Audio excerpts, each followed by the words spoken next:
El primer paso que dan los pueblos para ser sabios es proporcionarse grandes bibliotecas. Bienvenidas y bienvenidos a La Proclama, un espacio para dialogar, descubrir, compartir y crear desde el conocimiento, la historia y la cultura. Somos el saber que se transforma en conversación.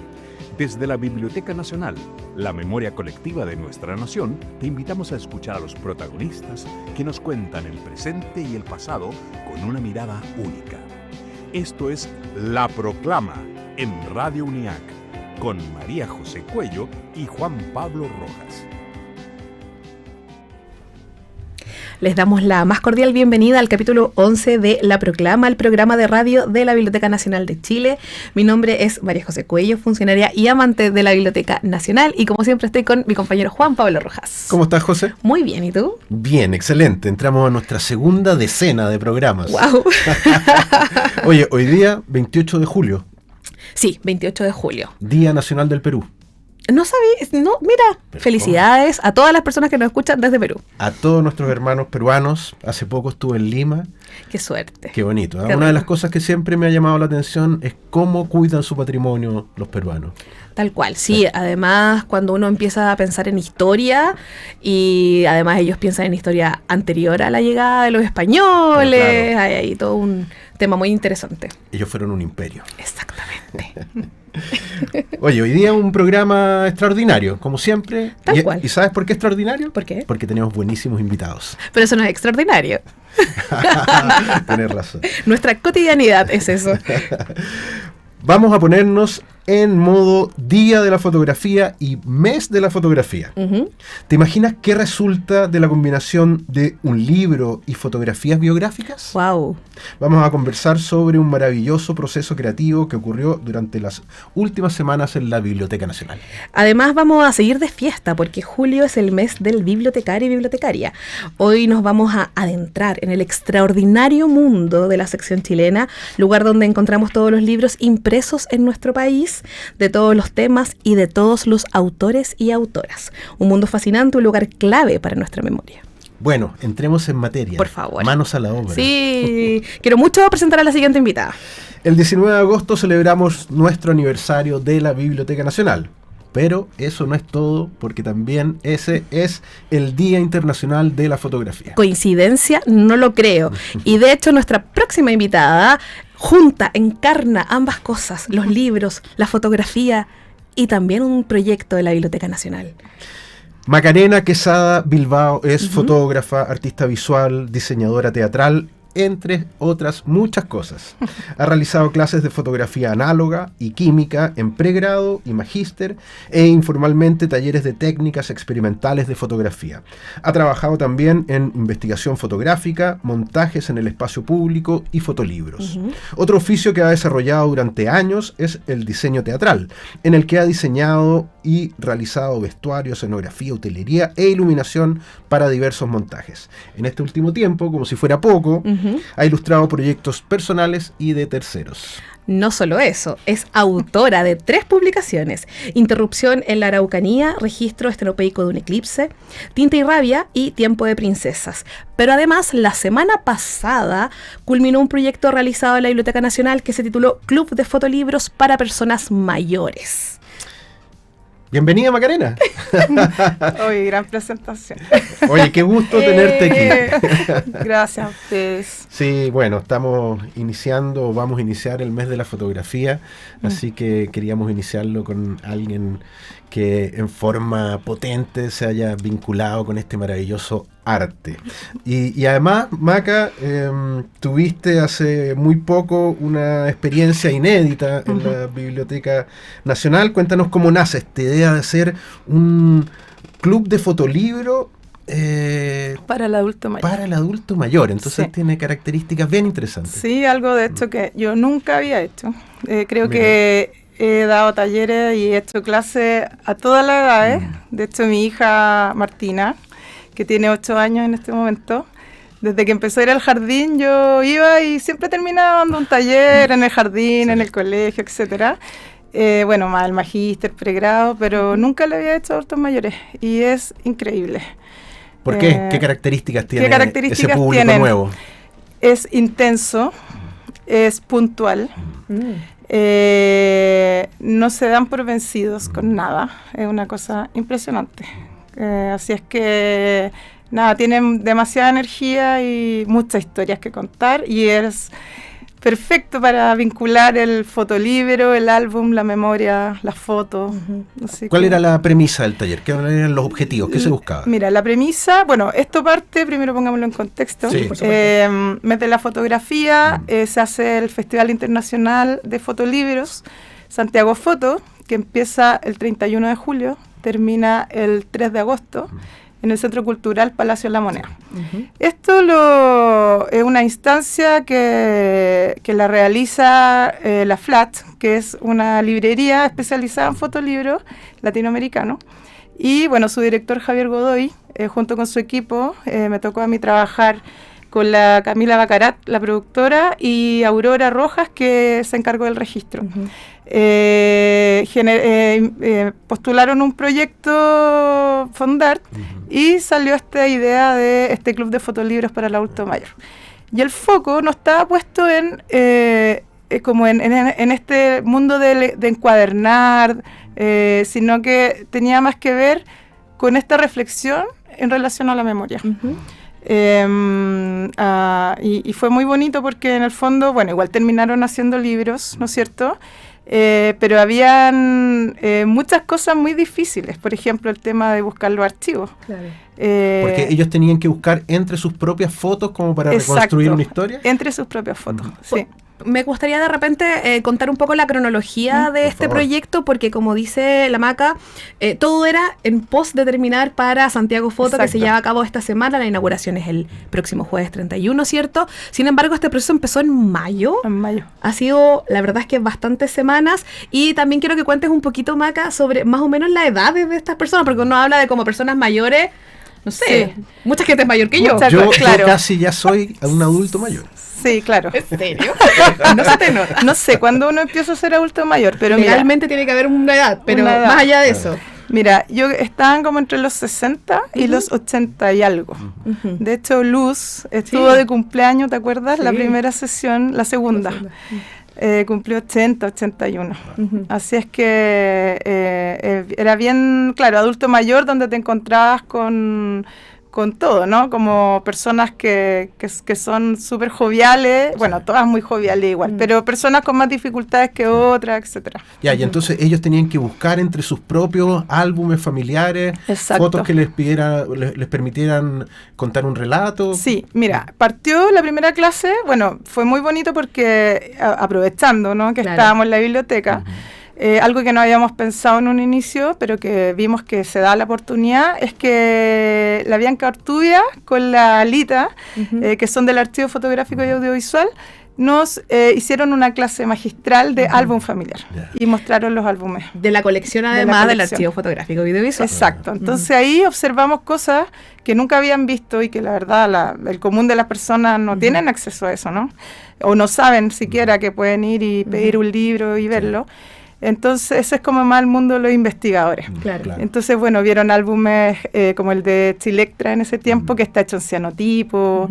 Vimos el tema de los marmolados, los libros, los ex libris, cosas que después tomamos para hacer nuestro cierre. Veían el contenido y la forma. Y la forma, exacto. Entonces empezamos como a reflexionar en torno al álbum y yo lo que hice fue como girar esta idea del álbum hacia algo un poco distinto, que no es que yo lo haya inventado ni mucho menos, sino que mucha gente lo hace, que es como empezar a intervenir el álbum familiar, ¿no? Entonces, por ejemplo, más que mostrarle ejemplos como tan teóricos y qué sé yo, les mostré cosas que se hacen con las fotos, que ellos las conocían, ¿cachai? O sea, rajar la foto, ¿no es cierto? ¿Quién no ha hecho eso de sacarle la cabeza a alguien o cortar lo que está exacto. Cuando habían fotos impresas igual, pues más común, ¿no? Ahora se photoshopean, pero por ejemplo, todos salen historias bien graciosas, porque era como que, por ejemplo, dicen que a los pololos los ponen a los lados porque después terminan y se cortan, ¿no? Claro, si están en medio de la familia, exacto, no hay cómo sacarlo. Todo el mundo sabe eso. Exacto. Entonces, cosas así que se hacen, el tema de escribir a los reversos, bueno, en fin, ¿ya? Y ahí yo puse, siempre que hago mis clases de álbum familiar en distintas instancias de educación, me gusta mostrar la ciudad de los fotógrafos. Hay el minuto, no sé, lo tengo anotado por ahí, pero donde sale, ahí se me fue el nombre ahora. Digamos que es un destacadísimo documental de los fotógrafos en tiempo de dictadura. Exacto, donde sale Ana González contando que si no hubiera tenido, así lo dice, la lucidez de tomarse la foto un día que pasó un fotógrafo por su casa y dice que no tenían ni siquiera para comer. Pero dijo, tuve la lucidez de pagar esa foto, ¿no? Y gracias a eso es que puedo hoy día colgarme mi foto en el pecho. Ese es el valor de los recuerdos y el valor de la memoria. Entonces, para mí, desde ahí, por eso les decía al comienzo que para mí la idea del álbum familiar, más que ellos aprendieran a encuadernar, que es algo que todos quieren, ¿no? Todos quieren saber encuadernación japonesa, leporelo, etcétera. Pero independiente que lo hicieron, ¿no? Pero la importancia era justamente reflexionar y buscar en su propio archivo y ver cómo torcíamos esta idea, ¿no? Claro. Eso. Maca, a mí me gustaría ir un poco esclareciendo ciertos conceptos, no desde una rigidez, sino que más bien como para que podamos tener un lenguaje también en común. ¿Podrías contarnos un poco la diferencia entre un fotolibro, un álbum? ¿Qué es un fotolibro? Perfecto. Sí. Bueno, el fotolibro que ya tiene, no sé, ya le dicen de tantas formas, porque fotolibro, libro de artista, libro único, etcétera. Pero básicamente es una narrativa que se construye a partir de fotografías. Ya es lo primordial. Así como en el libro álbum, lo que se hace es que el texto se completa con la imagen, ¿no? Acá lo primordial para generar esta narrativa son las imágenes. Ahora, puede tener texto, etcétera, ¿no? Y el álbum familiar viene de hacer esta recolección de archivo personal o fotos encontradas o lo que sea, pero tiene que ver más que nada con la memoria. Ahora, sí se han hecho muchos fotolibros donde los artistas recurren a su álbum familiar y van ficcionando o van armando una historia, ¿no? Entonces, acá había una mezcla entre las dos cosas. Y en el caso del taller, entre todos los participantes hacían un solo libro. No, cada uno hacía su propio libro. Sí, eran 13 participantes.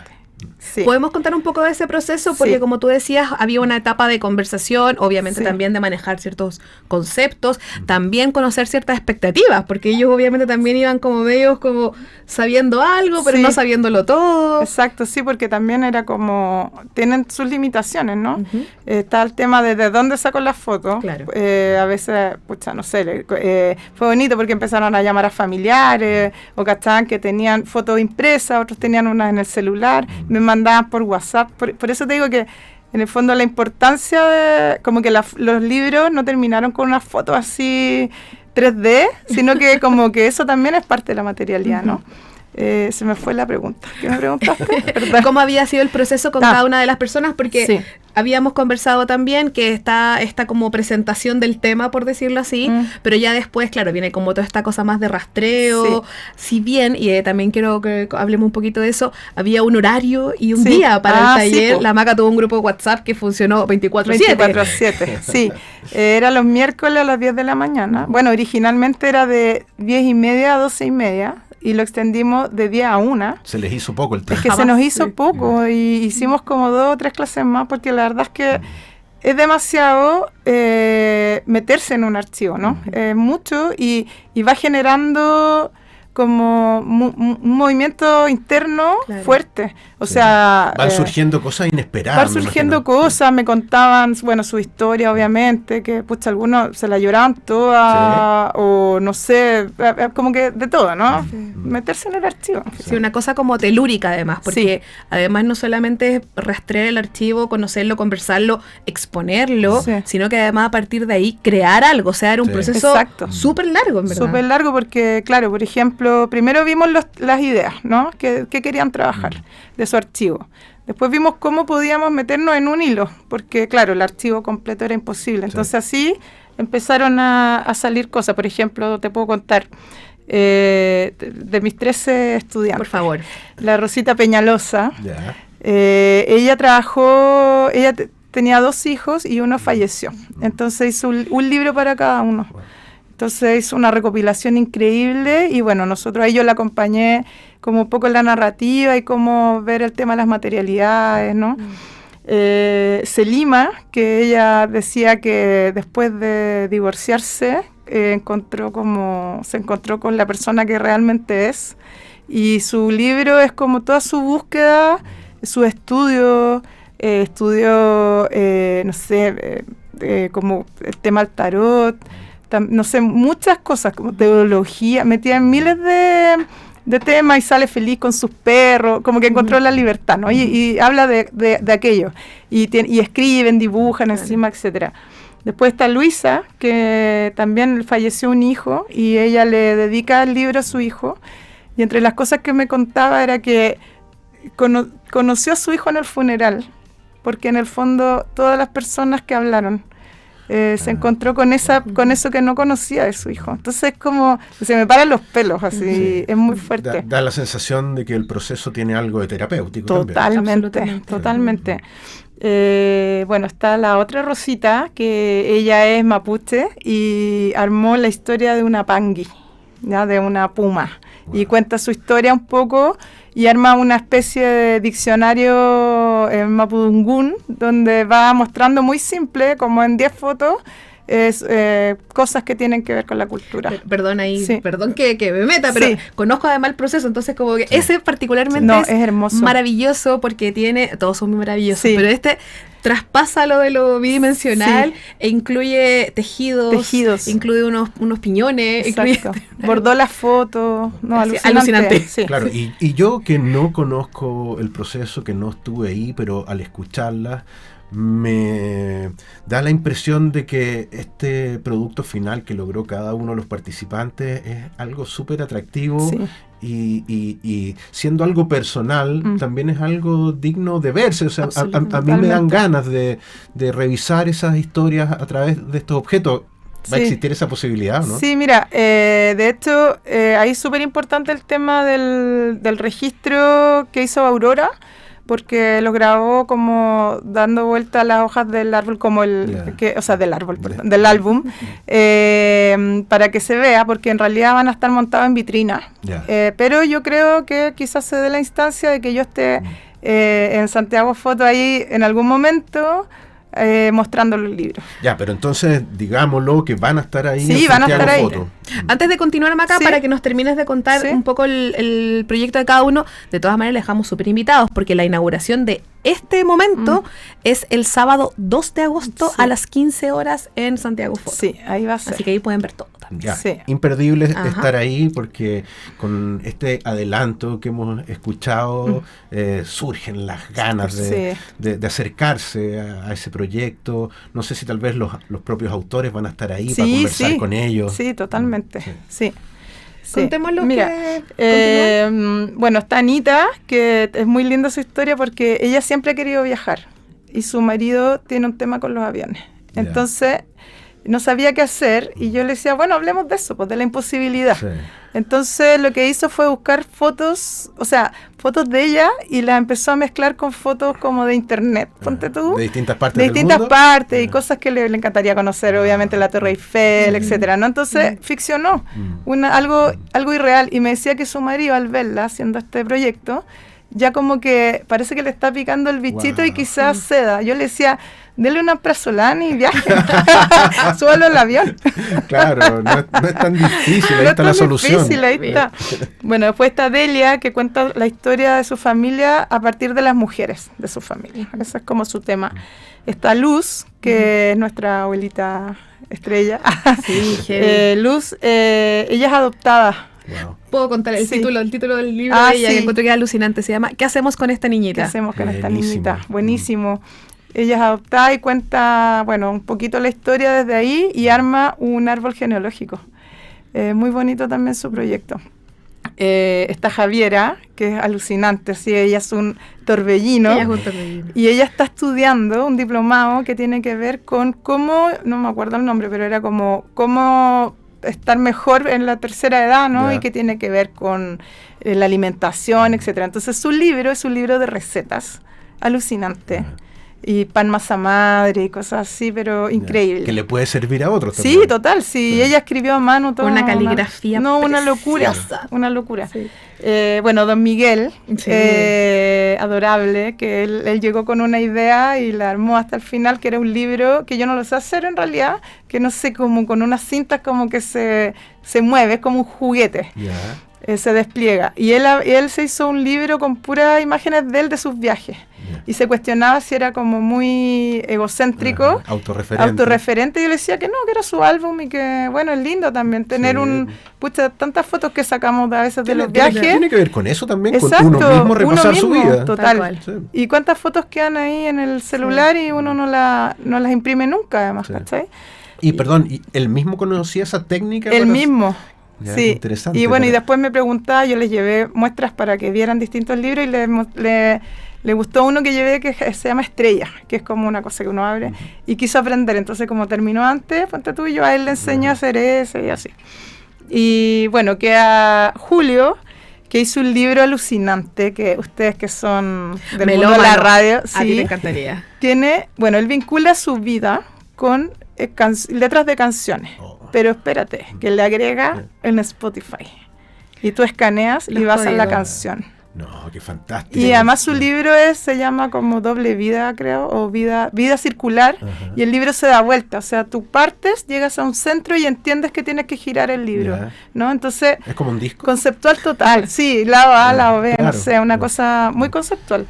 Bueno, está Nelly, que ella quiso abordar el tema increíble, que era la vida, la vida completa, ¿no? Guau, Entonces qué amplio. mezcla como su álbum familiar con imágenes de animales y qué sé yo. La vida. La vida. Y en el universo. Exacto. Claro. Y por último, mi querido Carlos Moreno, que él es del Archivo Fotográfico Sí, Audiovisual. claro, nuestro Carlos Moreno. Nuestro Carlos Ajá. Moreno, que él asistió a todos los talleres porque era como mi mano derecha y mi ayudante, pero también le hizo su libro. Él también hizo su Sí, libro. Sí, pues Carlos tuvo, lamentablemente, su casa se incendió en Sí. Valparaíso y lo que hizo fue un fotolibro del incendio. Wow. Tremendo. Sí, tremendo. Rescatando memoria de lo que no tiene nada, ¿no? Tiene como las fotos Claro, que tomó. Entonces, claro. esas son la historia, o sea, muy potente, Pero cruza todo. Cada uno parece un No. objeto maravilloso Sí. y cada uno de los alumnos parecen brillantes. Sí, sí. Es súper atractivo lo que nos cuenta. Súper. Dan ganas de verlo, dan ganas de conversar con ellos. Y mi pregunta es, ¿a ti te dan ganas de repetir una experiencia así? Sí, totalmente, totalmente. Y con este aprendizaje, como cosas que yo no manejaba, ¿no? Los tiempos, por ejemplo. Algo muy singular, que no es de nuestra época, es que ellos no se apuran. ¿Me entendí? Entonces tú es como, hoy pero necesitamos tener el libro mañana porque hay que llevarlo. Es que no puedo. Y punto, ¿no? Sí. Y bueno, nada, y tenés y como que yo digo, tremendo aprendizaje. Sí. Yo que ando corriendo todo Sí. el día y que uno le quiere responder a todo el mundo bien. Y no, ellos no se apuran porque Es que el tiempo es relativo. el tiempo es relativo. Sí, pues, Exacto. El que es para ellos es distinto al que es para ti. Exacto. Es que estoy haciendo esto que es muy importante. Exacto. Sí. ¿Cachai? Como no. No, exacto, ¿y por qué? Y bueno, y ahí yo entendí también, ¿no? Que es lo que también uno le dice a los alumnos en otros lugares, como que no hay que apurar los procesos, pero en realidad siempre hay que dar un examen, Sí, hay claro. que publicar, no sé qué, y bueno, ellos no, pues. Sí. No se apuran y tienen esa sabiduría. Oye, y ya hemos mencionado algo, pero que el contexto del taller haya sido la Biblioteca Nacional le dio un sello especial. me Mira, imagino. de hecho fue el cierre perfecto, que uno hasta el final, ¿no? Viendo cómo articular el taller, y hicimos este cierre maravilloso con la Bianca, Sí. porque retomando la primera clase donde nos muestran estos álbumes de la biblioteca, observamos el tema de los ex libris, que ahí la José fue y nos llevó más libros, vimos que servían para, no sé, pues para saber a qué biblioteca pertenecían, etcétera. Y bueno, lo que hicimos fue que cada uno me dijo qué animal sería o cuál animal lo representaba, y yo les hice unos ex libris para que los hiciéramos en cianotipo, porque a mí me gustaba mucho el mundo de la fotografía experimental, y vinculándolo con los fotolibros, con los álbumes que vimos de Chilectra. Y Bianca lo que hizo fue, como no podíamos hacer papel marmolado porque es una técnica más compleja, pero le hizo papel al engrudo. Entonces, el cierre del taller fue estas dos técnicas en el pasillo del cuarto piso. Ustedes eran los que tenían... Nosotros éramos. Esa vale, perdón que pedí permiso, Juan Pablo. Totalmente. Yo le dije a la Maca, tú salta y yo No, salto. estábamos con mesa de luz, bandejas con agua, no sé, haciendo miles de cosas, secando fotos, en fin. Pero lo logramos y ahí está como esto de hacerlo en la biblioteca. Bueno, pudimos hacer ese cruce, ¿no? Eso circular y también... Ellos conocieron este lugar, la José los llevó un día a ver la exposición que está del Palacio de los Libros. Sí. Bueno, y así, pues. Entonces fue genial, es el mejor lugar para hacer algo así. Sí. O sea, un poco lo que hablábamos ya de los conceptos de memoria, de tiempo, están como súper haciéndose carne en un proceso como este. Yo creo que hay uno que tal vez no hemos mencionado mucho y un poco para ir cerrando, perdón Maca, esta conversación, pero yo creo que hay una cuestión que es súper relevante en el proceso que tú les invitaste a hacer, que es tomar decisiones, porque habitualmente en procesos pedagógicos como este uno de repente puede dar algo más maqueteado, algo más más conductual, por decirlo de alguna manera. En el caso del taller que hiciste tú, ahora que decías lo de lo experimental, fue súper libre a la hora de poder tomar las decisiones que ellos encontraran pertinentes según su tema, su historia, su propio archivo. ¿Podrías contar un poquito de eso? Sí, es bien importante ese punto, qué bueno que lo mencionas, porque mira, esto podría haber sido un taller donde yo digo, miren, vamos a hacer un leporello con 10 páginas, cada uno traiga 10 fotos, las pegamos con stick fix y escriban. Pero no fue eso. Fue libre total y lo que en el fondo para la profe es mucho trabajo, porque tienes que ir uno por uno viendo las necesidades de cada uno, cachando los formatos que quieren, qué papel, ir a cortar, bueno, todo un trabajo de producción también ahí. Pero era importante porque todos los relatos, todas las narrativas son distintas.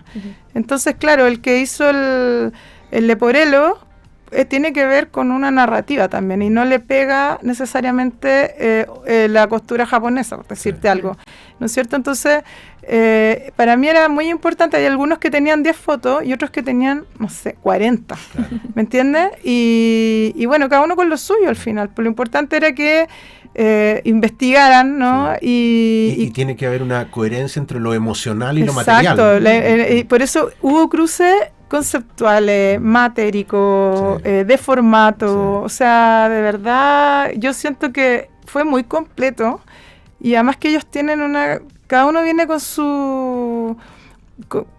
Con todo lo que traen detrás. Imagínate una persona de 80 años. Yo decía, ¿qué le voy a enseñar yo? ¿Me entiendes? ¿Aprendiste tú más que ella? No, totalmente. Yo les decía que me adoptaran, así, por favor, a la Javiera con sus panes. No, era realmente, fue un gran aprendizaje para mí. Estoy muy feliz. De hecho, estoy como de luto porque terminó y también terminó mi taller de magíster, que es como, son 15 alumnos allá, 13 alumnos acá, que cada uno termina con un proyecto y uno los acompaña durante todo este tiempo. Entonces fuerte como que de un día para otro se acabó, ¿no? Sí. Bueno, pero empieza el mes de la foto. Empieza el mes de la foto. ¿Cómo lo vive una mujer que está tan implicada en la fotografía? Mira, yo feliz porque la verdad...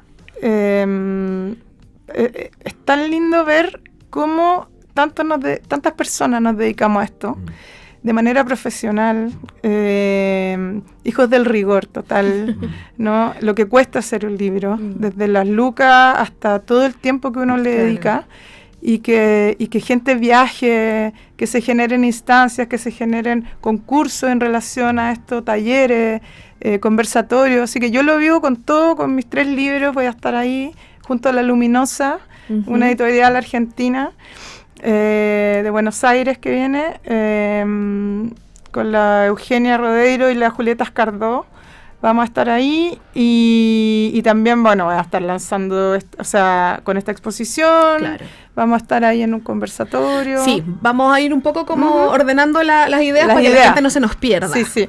Hoy día lunes 28, pero el jueves 31, creo que es a las 19 horas la inauguración propiamente tal de Santiago Foto, ahí en la Plaza de la Ciudadanía, en el Centro Cultural La Moneda. Sí, pero está abierta desde la mañana. Desde la mañana. Sí. Y además el día sábado, entonces, 2 de agosto, y ahí van a estar ya los fotolibros del proyecto que trabajaste tú. Van a estar desde el jueves. Desde el jueves, desde el principio. Sin embargo, la inauguración o el acto de conversar también o que estén ellos va a ser el sábado 2 de agosto a las 15 horas. Y eso es porque les preguntamos en qué momento, porque la idea es que quieren llevar a sus familiares. Perfecto. ¿Está? Por eso. Claro. Pero como bien dice la Maca, ya desde el jueves de la mañana se puede visitar, pero sería lindo que nos acompañaran para el día sábado 2 a las 3 de la tarde. Total, sí. Bueno, y hay que decir que en la Biblioteca Nacional también vamos a tener una bonita cartelera dedicada al mes de la fotografía, así que pueden consultar todas las actividades en nuestro sitio web.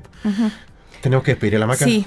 Lo siento. Maca. Me habría quedado conversando 1000 horas de mi tema favorito. Oye. No he alcanzado a preguntarte nada más de esto, Maca. Sí, súper agradecidos que hayas venido a la proclama. Súper interesante, emocionante lo que nos has contado. Así que esta es tu casa, queda con las puertas abiertas para cuando quieras. Probablemente te invitemos en el futuro, Maca, así que feliz. Muchas gracias. Gracias a ustedes. Vamos a irnos entonces ahora con el archivo de la palabra. Vamos. Que resisten al olvido, voces que cruzan el tiempo y nos siguen hablando. Poetas, pensadores, artistas y políticos se reúnen en el archivo de la palabra de la Biblioteca Nacional, invitándonos a escuchar y recordar. Bienvenidas y bienvenidos a El Archivo de la Palabra. Raúl Zurita nació en Santiago en 1950 y estudió ingeniería en estructuras metálicas en la Universidad Federico Santa María de Valparaíso. Fue en esta misma ciudad donde, a comienzos de la década de 1970, conoció a Juan Luis Martínez, junto a quien desarrolló una intensa actividad creativa. En forma paralela, fue un activo integrante del colectivo de acciones de arte CADA, también integrado por Diamela Altit, Loti Rosenfeld, Fernando Balcells y Juan Castillo. En el año 2000, Zurita recibió el Premio Nacional de Literatura. Planteado como una arrebatadora sinfonía en que el lector, paisaje y poemas se entrecruzan e intercambian sus voces, el libro El amor de Chile, de Raúl Zurita, constituye al mismo tiempo una síntesis de su obra anterior, la apertura de una nueva y audaz etapa que nos involucra a todos. Este amor es su amor, y también el de todas las cosas que dialogan entre ellas y hablan. El autor, a través de esta relación metafórica con la geografía de nuestro país, nos hace partícipes del dolor y de la muerte, de la violencia y de la soledad. Reflejo el contexto político por el que atravesaba Chile en 1985. En el siguiente archivo de la palabra, vamos a escuchar un fragmento de una lectura realizada por Raúl Zurita en 1987, en un encuentro en la Escuela de Derecho de la Universidad de Chile, en el que se refiere a su libro El amor de Chile. El amor de Chile tiene que ver con eso. Tiene que ver con ese subestrato de solidaridad que, a pesar de todo, ¿cierto?, nos va acompañando en cada instante de nuestra vida, y en cada instante en que ejercemos nuestra experiencia y en que ejercemos nuestra vida, por sufriente y por dolorosa que sean las situaciones que atravesamos, ¿cierto? Participamos de un mundo y de un universo de cosas que nos está acogiendo y nos está levantando permanentemente, y el sueño es que algún día los humanos, o al menos los humanos de esta tierra, ¿cierto?, logren imitar el espectáculo del universo y el espectáculo de las cosas en las cuales viven. Entonces, ese libro en realidad trata de apelar a ese asunto básico que nos sostiene, ¿sí? Entonces es un conjunto de poemas en lo cual incluso sentí la sensación, ¿cierto?, de que no podía participar ninguna brizna de odiosidad, que en realidad lo que allí se relataba o lo que allí se narra, confrontado con la situación real que hemos vivido y que estamos viviendo y que viviremos seguramente, ¿cierto?, representa probablemente la contradicción máxima, No obstante, que tal como nos ha tocado sufrir y nos ha tocado también el deber de superar el sufrimiento, porque para eso estamos en realidad, no vinimos a sufrir ni a causar sufrimiento a este mundo. Entonces, un deber, la construcción de lo que llama la construcción del paraíso, la construcción de un universo distinto. Qué mensaje más potente, la construcción del paraíso. Aquí te sorprendí. Sí, además maravilloso escuchar a Raúl Zurita. Tengo que decir que he tenido la suerte de verlo en vivo y escucharlo declamando sus poemas, y es de los que te estremece cuando lo escuchas y cuando te hace partícipe de esa energía poética. Así que, una vez más, un regalo para todos escucharlo. Te quiero contar que lo seleccionamos con la Vero y la verdad es que estábamos muy complicadas. ¿Por qué? Porque todo era increíble. Sí. No sabíamos dónde parar. Bueno, en la Biblioteca Nacional siempre hay algo por descubrir. Siempre te vas a encontrar con una sorpresa o una actividad que puedes realizar solo, con tus amigos o tu familia. Vamos a nuestra sección Panoramas en la Biblioteca Nacional. Desde el corazón de la cultura nacional, la Biblioteca Nacional te invita a descubrir los panoramas culturales de esta semana. Talleres, exposiciones, conciertos, cine, charlas, lanzamientos de libros y más. Actividades gratuitas, abiertas a todo público y en el mejor escenario patrimonial de Santiago. Aquí comienza los panoramas de la Biblioteca Nacional. Seguimos hablando sobre la memoria, como este gran tema. La Niña Pez es un fotolibro realizado a partir de fotografías del álbum familiar de la autora, sus dibujos escolares y textos que ha escrito en la actualidad. Se trata de un relato que, por medio de la voz de una niña, construye un imaginario visual mezclando el diario íntimo infantil y la agenda adolescente. La Niña Pez se pregunta, ¿qué harás con lo que te han hecho?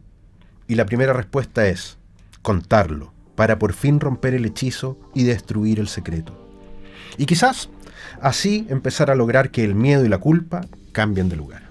La autora argentina Verónica Borsani participará de un conversatorio que girará en torno a su libro. Será una instancia para conversar tanto sobre su proceso visual y también sobre la marca de la historia personal, la dificultad de la detección y las consecuencias que deja el abuso.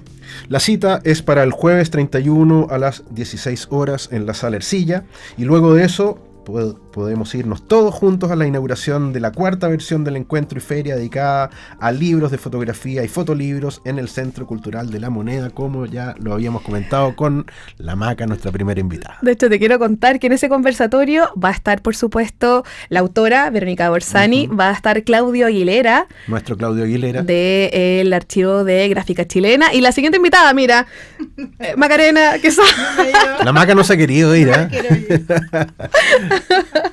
Vas a estar en el conversatorio de la Niña Pez, Maca. Voy a estar, sí. Bueno, no sé si querés que te cuente algo o no. Cortito. Cortito. Yo compré ese libro en verde, en Felifa el año pasado. Se hizo los días de maquetas, donde se presentaban libros sin terminar, que necesitaban el dinero para imprimir. Bueno, en Argentina ya sabrán, ¿no? Claro. Y la idea era que las personas que estábamos en Felifa en el festival pudiéramos comprar, había muchos libros, y yo compré La Niña Pez. Y bueno, ahora me va a llegar. Excelente. Pues desde la mano de su autora, y más encima vamos a estar en conversatorio. Por supuesto. Creo que trae más copias por si alguien también se anima ese día. Sí. Así que nos juntamos el jueves. Que así sea. Y nos vamos a la pausa ahora.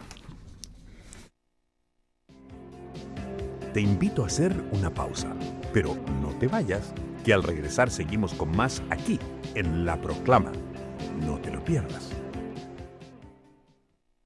Hola. Soy Sebastián Lelio, director de cine. Quisiera enviar un saludo a la naciente Radio UNIAC. Estoy seguro que van a hacer un aporte a la conversación, a la cultura, al pensamiento. Espero que vivan muchos años. Felicidades. Hola, mi nombre es Sandro Larenas, soy actor de doblaje y soy profesor de la Universidad UNIAC. Y me encanta UNIAC porque da posibilidades de poder proyectar y expandir lo que es la Universidad de las Comunicaciones. Y en lo esencial en una Universidad de las Comunicaciones es comunicar, y comunicar a la comunidad. Así que ya nos veremos, o nos oiremos. Radio UNIAC, una radio universitaria sin fronteras universitarias. En Proceso, un espacio de conversación que reúne diseñadores, arquitectos, artistas, investigadores, académicos, estudiantes, para hablar de lo que realmente importa cuando se diseña, los procesos. Conduce Ernesto Silva, arquitecto y decano de la Facultad de Arquitectura y Diseño de Universidad UNIAC. Ya estamos de vuelta aquí en La Proclama. Seguimos explorando nuevas voces, ideas y perspectivas desde la Biblioteca Nacional. Quédense con nosotros. Nuestra próxima invitada es licenciada en Gestión de Información y Bibliotecas de la Universidad Tecnológica Metropolitana. Y en la Biblioteca Nacional está a cargo de la impresionante sección chilena, donde se conserva toda la bibliografía nacional. Ella también tiene estudios en la Universidad Carlos III de Madrid, lo que la convierte en una experta en patrimonio documental, biblioteconomía y documentación. Ese es el nivel que tenemos de invitados y además de quienes trabajan en nuestra querida Biblioteca Nacional. Le damos la más calurosa de las bienvenidas a la extraordinaria Jimena Rosen, que es la jefa subrogante de la sección chilena de la Biblioteca Nacional de Chile. ¡Bravo! Me faltan unos aplausos acá. ¿Cómo estás, Jimena? Bien, ¿y usted? Súper. Bien, súper contentos de que nos acompañes aquí en La Proclama, en la radio UNIAC. Acuérdate que seguimos celebrando el Día Bibliotecario y Bibliotecaria, así que además de dar a conocer nuestras secciones de la Biblioteca Nacional. Jimé, la colección de la sección chilena tiene sus orígenes en las primeras normas sobre depósito legal establecidas en 1818, en los albores de la República. El entonces director de la biblioteca, Manuel de Salas, dispuso que de todo libro impreso en el país se depositaran a lo menos 2 ejemplares en la Biblioteca Nacional. Me imagino, Jime, que para una bibliotecaria debe ser muy especial estar a cargo de una colección que tiene esa carga histórica. O sea, estar a cargo de la sección chilena es un desafío constante, no solo por el volumen de la colección, sino que porque se incrementa muchísimo todos los años, no solo por el depósito legal, como bien decías, que ahora con el nuevo cambio de la ley que hubo hace unos años atrás, a la colección llegan 3 copias de cada título que se imprime en Chile que tiene que llegar por la ley de depósito legal. Y además recibimos también muchas donaciones y lo que conlleva las compras patrimoniales, que son para completar todas las colecciones que en su momento no llegaron por depósito legal. Y obras valiosas, por ejemplo, tenemos también una colección que se llama Biblioteca del Reencuentro, que es muy importante, que reúne todas las obras escritas por personas que fueron exiliadas en las épocas de dictadura, que obviamente fueron publicadas en el extranjero. Entonces la mayoría ha llegado no solo por donación, sino también por compra. Entonces es una colección maravillosa, entretenida, uno siempre se encuentra con sorpresa. Eso te iba a preguntar, ¿todavía te sorprendes tú? Siempre, porque tenemos... Bueno, las primeras ediciones de autores importantes de la historia literaria de Chile, además de Pablo Neruda, obviamente Gabriela Mistral, Omar Lara, Enrique Lin, Zurita. Claro.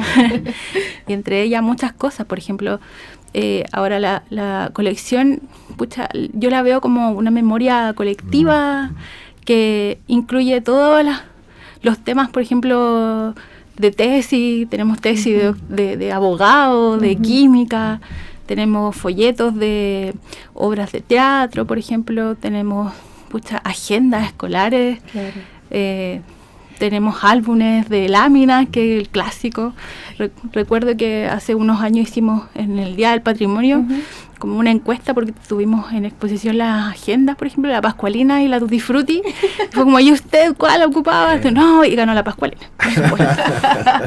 Tenemos que hacer la encuesta de nuevo. Jime, me gustaría hacer un poco de insistencia en ese tema, porque tú hablabas de los impresos, por ejemplo, las agendas, y comentabas lo de la Biblioteca del Reencuentro. Profundicemos en la idea de que sean los libros que están impresos en Chile los que están en la colección de la sección chilena. Claro, lo que pasa es que la ley de depósito legal obliga, desde el punto de vista legal, a las imprentas a entregar 5 ejemplares a la Biblioteca Nacional para hacer cumplir la ley de depósito legal. De esos 5 ejemplares, que antes eran mucho más, hubo una época que eran como 10, por ejemplo. De esos 5 ejemplares, 3 se envían a la colección de la sección chilena, que como bien decía Juan Pablo, reúne la bibliografía nacional. Claro. Entonces la gracia es, por ejemplo, si tu abuelito, tu bisabuelito escribió un libro, su tesis o algo que nos ha pasado, tú puedes ir a la Biblioteca Nacional y lo vas a encontrar ahí. Entonces igual es como un sentimiento de pertenencia que hay a todo lo que se escribe, por ejemplo, en la época, no sé, de la dictadura o en épocas anteriores. Bueno, la dictadura es como la más reciente. Pero claro, uno encuentra, no sé, poesía, escritos, por ejemplo, de por ejemplo, cuando en esa época, por ejemplo, los partidos políticos hacían como propaganda y a veces se respondían, a veces lo hacían en el diario, pero a veces hacían como folletines y cosas, y como que no, ellos dijeron esto y los otros respondieron, entonces como, qué bien. Oye, conversemos sobre cómo llegar a la sección chilena. ¿Te gusta el mapeo de la Biblioteca Nacional? Por supuesto, porque ¿dónde está la sección chilena? ¿Dónde puedo encontrar todas estas cosas maravillosas que nos está contando la Jime? Bueno, tú entras a la Biblioteca Nacional por Alameda, ¿cierto? Claro. Cruzas todo el hall y tienes que ir al Salón de Lectura Gabriela Mistral, ubicado en el 2º piso, sector Moneda. El hermoso Salón de Lectura Gabriela Mistral. Bueno, la sección chilena atiende público por ahí, el público general, que es donde se prestan las colecciones generales de la sección, pero también atiende público a través del Salón de Investigadores, que es donde los investigadores o las personas, usuarios normales que quieren abrir un libro, piden las colecciones de reserva, que son las colecciones que están en nuestra bóveda. Entonces todo ese material se presta, pero tiene un uso restringido. Entonces la idea obviamente de la biblioteca y de la sección chilena es que todo el material se preste, se difunda, porque un libro se pierde si se queda guardado y nadie lo pide. De nada sirve un libro en los estantes, un libro tiene que estar en las manos de la gente. Claro, entonces, por ejemplo, todos los materiales que son muy solicitados o que son muy valiosos o no sé, por el formato, por ejemplo, de esos libros gigantes que de repente llegan, la idea es que estén digitalizados para que las personas puedan acceder, pero el material se resguarde y se conserve para que dure mucho tiempo. Entonces, tenemos ahí varias frentes que tenemos que estar ahí trabajando constantemente. Y un poco como tú decías también, que los temas son tan diversos, ciencia, política, derecho, en fin. ¿Cuáles tú dirías que la gente que más asiste y pide los libros de sección chilena? ¿Cuál es el perfil? ¿Quiénes son? ¿Qué edades? ¿Qué hacen? Mira, lo que pasa es que la gente que va a pedir material a la sección chilena es súper variada. Entonces, o sea, pueden ir los escolares, por ejemplo, que de repente van a visitar guiadas y van con la profesora o el profesor que les enseñan cómo pedir material, de la importancia de saber buscar, porque mucha gente sabe buscar cosas en redes sociales. Hablemos de eso, porfa, Jime, que yo sé que es un tema que te preocupa mucho. Que no es lo mismo que buscar en el catálogo de la Biblioteca Nacional o en catálogos de bibliotecas en sí, porque uno no busca en Google, busca dentro del catálogo, y en el catálogo tú puedes buscar en el título, en el autor, en las materias que pueda tener un libro, pero no, ¿qué tiene el libro? Así como no, en la página 20 dice, no sé, había una vez, no, a no ser que obviamente hay gente que lo googlea, Google digitalizó algunos libros, bueno, un montón en realidad de libros, pero no necesariamente el acceso es abierto.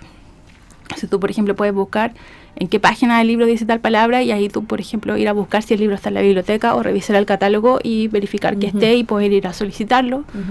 Y además, muchos de los libros de la sección chilena también están digitalizados en Memoria Chilena y en Biblioteca Nacional Digital. Sí. Entonces, por eso te digo, tenemos varios frentes, entonces tenemos que ver el material, por ejemplo, hay mucho material microfilmado que está, por ejemplo, en la sección de microfilms.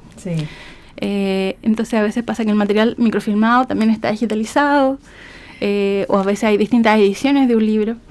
Entonces depende de lo que busque la persona. Si lo encuentra, y que probablemente lo va a encontrar. O por ejemplo, investigadores que, no sé, tienen algún tema en particular y, no sé, necesitan cierta edición de un libro. No les sirve cualquiera. No, claro. Entonces, que tiene la portada ilustrada, no sé, por Coré, por ejemplo. Claro. Sí. Yo les quiero contar que la Jime trabajamos igual harto juntas porque con las visitas guiadas que hago claro. y la Jime ahí está siempre al pie del cañón para contarnos sobre la bibliotecología. De hecho, tal vez podríamos como contar un poquito sobre eso también porque hay veces que se presenta como bibliotecaria y otras como bibliotecóloga porque es lo mismo. Es un tema Ella le gusta dentro del colegio. Para mí ser bibliotecaria, bibliotecóloga, boticaria incluso hemos llegado, igual es, no sé si lo mismo, pero igual representa el cariño que uno tiene por el trabajo, que en realidad, si bien nos llamamos bibliotecarios o bibliotecólogos, la verdad es que tiene que ver con la gestión de información. Sí. Entonces, claro, todo el mundo piensa que uno lee muchísimo y la verdad es que lee más los ingenieros cuando uno estudia. Pero claro, a mí me gusta mucho leer.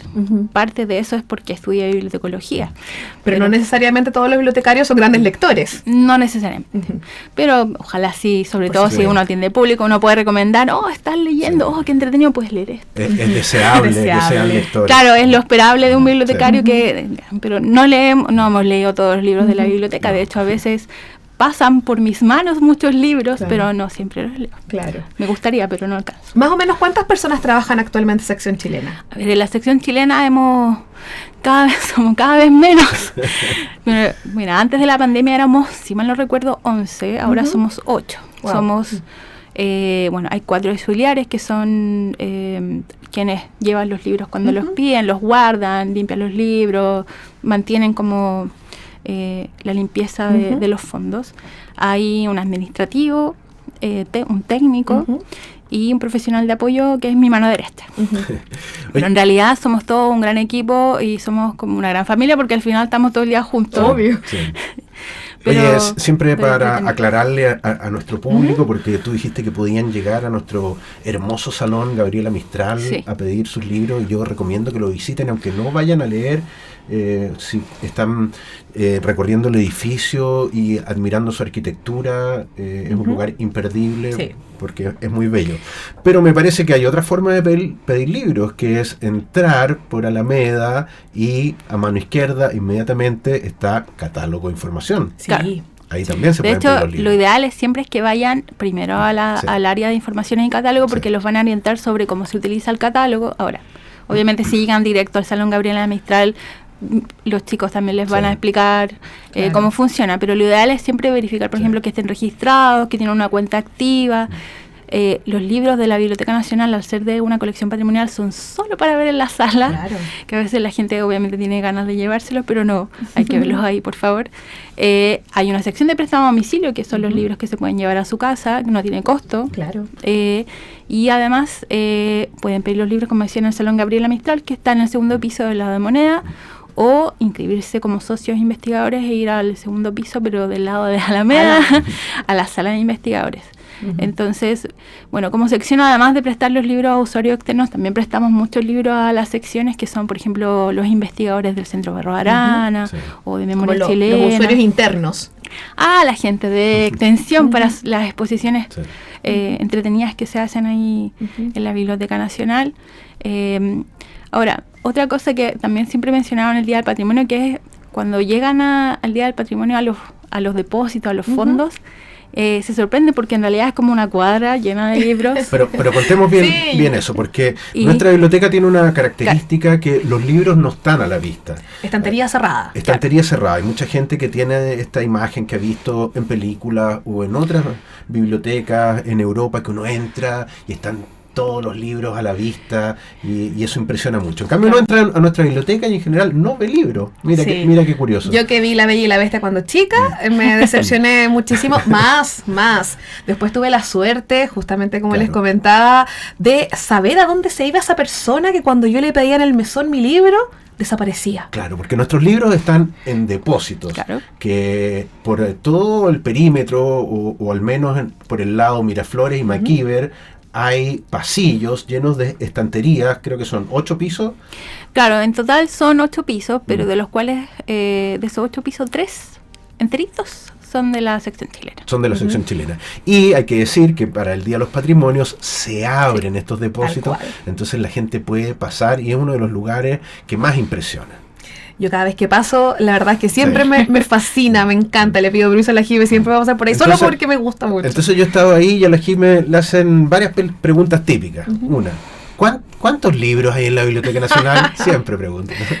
Mira, que hay una diferencia en la cantidad de ejemplares y la cantidad de títulos. En este momento no me acuerdo mucho la cantidad de títulos, pero claro, son más de 100.000, por supuesto, 150, creo que hasta 200. Pero de los ejemplares sí me acuerdo que eran como 800.000, de los cuales probablemente la mitad está en lo que nosotros llamamos nuestra colección patrimonial o de reserva. ¿Por qué? Porque la idea de la Biblioteca Nacional es resguardar el patrimonio documental, entre otros muchos tipos de materiales. Entonces, por eso comentaba, de esas 3 copias que llegan del depósito legal, dejamos 2 a resguardo. Y una se va a circulación ahora. ¿Qué es lo entretenido de donde están los depósitos de los libros? Que los libros están ordenados por tamaño. Sí, eso es muy especial, muy llamativo. Entonces, claro, le llama mucho la atención que de repente hay bandejas donde están los libros, que hay, no sé, un libro de historia, un libro de física. Porque en general uno diría, voy a ordenar mis libros por autor, o por tema, por materia. ¿Qué es lo que uno sabe? ¿Qué es lo que uno hace? ¿Qué es lo que uno hace en la casa? O por colores, si eres más estético. Por aquí, por tamaño. Y eso es para optimizar el espacio. Claro, por supuesto, porque todas las bibliotecas nacionales tienen el mismo problema, que es el problema de espacio, porque siempre están llegando libros. Entonces, ahora, hubo una época en que se trató de ordenar por Dewey, pero no resultó, porque como siempre llegan libros, es imposible dejar como un espacio acotado, por ejemplo, para libros. ¿Qué es Dewey? Dewey es el sistema de clasificación que utilizan la mayoría de las bibliotecas para ordenar el material, que tiene que ver con las materias. Por ejemplo, todos los libros que empiezan con 800, por ejemplo, es literatura, 900 de historia, 300 creo que era filosofía, 600, en fin. Más o menos, me la sé un poco de memoria, pero... Más o menos, para decirlo de otra manera, todas las personas que no somos bibliotecólogos o bibliotecólogas y que más o menos intuimos, mira, por tema, por autor, todo eso está normado, tiene nombre. Sí, por supuesto. Entonces, claro, si bien ocupamos el Dewey en el registro de los libros, en el registro que nosotros llamamos catalográfico, que es donde tienen los datos del libro, por ejemplo, cuántas páginas tiene, la imprenta, etcétera. Para ordenarlo físicamente, lo ordenamos por tamaño para optimizar el espacio y así poder utilizar todo el espacio que tenemos para poner todos los libros que siempre nos están llegando. A mí me gusta hacer esta pregunta porque está en la discusión. ¿Cómo ves el futuro del libro? ¿Lo digital es una amenaza o una oportunidad? ¿O es una oportunidad? ¿Hay estas visiones apocalípticas que el libro en papel va a desaparecer? ¿Cómo lo ves tú? Mira, yo no lo veo tan terrible. Yo creo que es un complemento. Yo creo que es un complemento el libro electrónico y el libro papel. Ahora, mucha gente le gusta mucho todavía leer el libro de papel porque no hay nada comparable a abrir un libro nuevo y es como los libros antiguos, el olor al libro viejo. Pero claro, es mucho más práctico andar con, no sé, un lector, un dispositivo y tener un montón de libros ahí a tu disposición. Pero claro, depende de la comodidad de cada persona. Alguien que lee libros en electrónico no quita que no lea libros en papel, por ejemplo. Sí, es en momentos distintos tal vez. Claro, depende de lo que está haciendo. No sé, si uno va de viaje en la maleta, claro, es más práctico llevarte el dispositivo. Claro. Pero no creo que sea tajante o solo libro de papel o solo... Yo creo que se complementan. Bien, el libro de papel aún tiene vida. Aguanta tiene el libro futuro. de papel. Resiste. No me digas que tenemos que despedir a la Jime, pero tan cortito. Oye, que cada vez se me hace más corta tu entrevista. Sí, es la vida. Ya. Pero solo para cerrar, Jime, tú estuviste especializando en el extranjero. ¿Cómo lo ves tú en comparación a lo que has visto afuera? ¿Cómo está la Biblioteca Nacional de Chile? Yo creo que la Biblioteca Nacional de Chile siempre ha sido más avanzada en general, siempre ha sido como pionera en algunas cosas. La biblioteca siempre, obviamente uno con el cariño que le tiene, ya voy a cumplir 18 años trabajando en la biblioteca. La mayoría me imagino. Sí, soy una adulta. Yo creo que uno siempre espera lo mejor y que todo lo que se hace sea por un futuro de la biblioteca en que no pierda su identidad patrimonial, por ejemplo. Que si bien es una biblioteca que tiene espacios públicos, su fin es compartir el patrimonio. Entonces la idea es que siempre siga eso creciendo y se siga recalcando de la importancia que tiene la Biblioteca Nacional, que por eso hay una Biblioteca Nacional que pueda reunir todo eso, y hay una Biblioteca Nacional en cada país. Claro. Así es. Y nosotros nos sentimos muy orgullosos de nuestra Biblioteca Nacional. Jime, muchísimas gracias, porque toda la información y la experiencia que tú das es fundamental para los que nos escuchan y para nuestro propio quehacer. Así que te damos muchas gracias y te dejamos invitada para futuros programas. Además, encuentro que te despediste con un mensaje muy alentador y muy bonito sobre nuestra biblioteca patrimonial también de la Biblioteca Nacional de Chile. Muchas gracias, Jime, por venir. ¿Y ahora, José? Viene nuestro archivo sonoro. Vamos. Voces que narran nuestra historia, sonidos que guardan la memoria de un país. Desde registros históricos hasta paisajes sonoros olvidados, el archivo sonoro de la Biblioteca Nacional abre sus puertas. Bienvenidos a Las Voces del Archivo. Pedro Lemebel fue, seguramente, el único escritor chileno que se maquillaba y usaba zapatos de taco alto, al menos en público. Maquillaje y tacones fueron parte de la propuesta contestataria de este escritor, que de ser un niño pobre, criado a orillas de un basural, y un artista travestido que usaba la provocación como herramienta de denuncia política, pasó a ser uno de los autores chilenos más comentados y exitosos de las últimas décadas. Entre sus muchas inquietudes artísticas, en 1995 Lemebel publicó su primera colección de crónicas, La Esquina de mi Corazón, y el año siguiente creó un programa en Radio Tierra llamado Cancionero, donde leía crónicas ambientadas con sonidos y música incidental. Publicado originalmente en 1996, Loco Afán fue el segundo libro de Lemebel, en el cual el autor reúne crónicas cuyo denominador común es el tema del SIDA y la marginalidad de los travestis. Como sucede con otras obras del autor, el título del libro es una cita de una canción popular, en este caso un tango. Loco Afán es uno de los títulos predilectos del propio Lemebel y significó el comienzo de su proyección al mercado internacional al ser reeditado por la editorial española Anagrama. Ahora escucharemos un fragmento de La Noche de los Bisones, leído durante la presentación del libro Loco Afán, Crónicas de Sidario, grabado el 4 de septiembre de 1996 en la Sala América de la Biblioteca Nacional. Con esto entonces nos despedimos, Juan Pablo. Y será hasta el próximo programa de La Proclama. Los esperamos. Nos vemos en agosto. Voy a leer la primera crónica que abre este libro, que se llama La Noche de los Bisones, o La Última Fiesta de la Unidad Popular. Voy a leer esto de alguna manera por la fecha de hoy, 4 de septiembre. Hay dos sucesos que me hacen evocar esta fecha: la elección de Salvador Allende y el incendio de la discoteca Divine en Valparaíso, donde murieron 15 homosexuales y todavía no se investiga. Con ustedes entonces La Noche de los Bisones, o La Última Fiesta de la Unidad Popular. Santiago se bamboleaba con los temblores de tierra y los vaivenes políticos que fracturaban la Unidad Popular.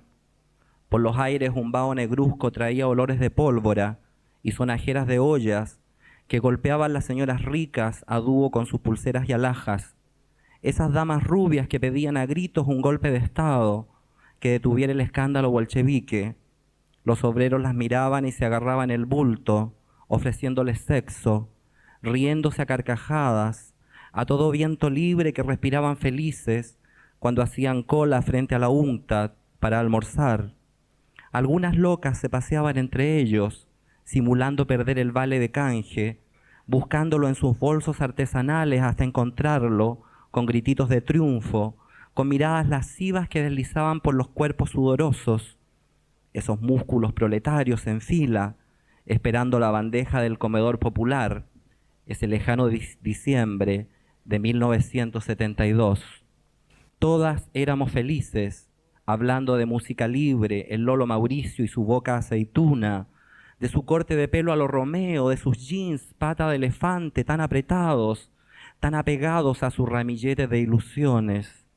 Todas lo amábamos y todas eran sus amantes secretas. Yo lo vi, a mí me dijo, el otro día me lo encuentro.